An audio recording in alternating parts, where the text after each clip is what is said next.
এ বাবু, দাঁড়াও দাঁড়াও দাঁড়াও দাঁড়াও, এই সামনে আসো সামনে আসো সামনে আসো। কই যাচ্ছ তুমি?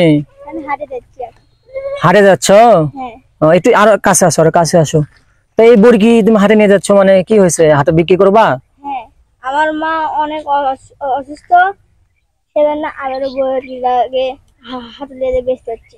ও, মানে তোমার আম্মু অনেক অসুস্থ, যার কারণে এই বুড়কিটা তুমি হাটে নিয়ে যাচ্ছ। তোমার আব্বু কি করে? বাড়িতে থাকে না? আব্বু এখন আর আসে না, চাকরি করে। চাকরি করে, মানে এখন তোমাকে এই দায়িত্বটা নিতে হচ্ছে। তো তুমি এই ছোট মানুষে বুড়কিটা বিক্রি করতে পারবা? তুমি তো অনেক ছোট মানুষ, মানুষ তো তোমার থেকে মানে ছোট মনে বুড়কিটা কিনে নিবে, মানে অল্প টাকা দিয়ে কিনে নিবে। তা আর কেউ নাই? তোমার বড় কোনো ভাই নাই? ও, মানে তুমি শুধু একা না? তোমার আম্মুর খুবই অসুখ, মানে এই বুড়কিটা বিক্রি করবা? তার মানে খুবই অসুখ তোমার আম্মুর, যার কারণে বুড়কিটা তুমি বিক্রি করতে নিয়ে যাবা?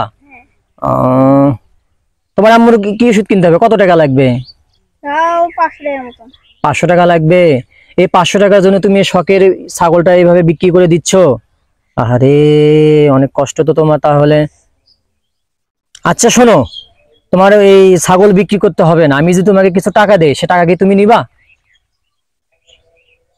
ধরো আমি তোমাকে তোমার বড় ভাই হিসাবে কিছু টাকা দিলাম, তোমার এই বইকি বিক্রি করার দরকার নেই, ছাগলটা বিক্রি করার দরকার নেই। হ্যাঁ, যেহেতু তোমার মা অনেক অসুস্থ, তোমাদের কাছে অনেক টাকাও নেই, আমি তোমাকে কিছু টাকা দিচ্ছি, এই টাকাটা তুমি নাও। হ্যাঁ, এই বইকি তুমি বিক্রি করো না, বুঝছো? ধরো আমি তোমাকে কিছু টাকা দিই, ধরো আমি তোমাকে 1000 টাকা দিচ্ছি, এই বইকিটা তুমি বিক্রি করো না, এটা তুমি বাড়িতে নিয়ে যাও, এই যে রাখো তোমার কাছে। হ্যাঁ, তুমি এই বুড়কিটা নিয়ে যাও না।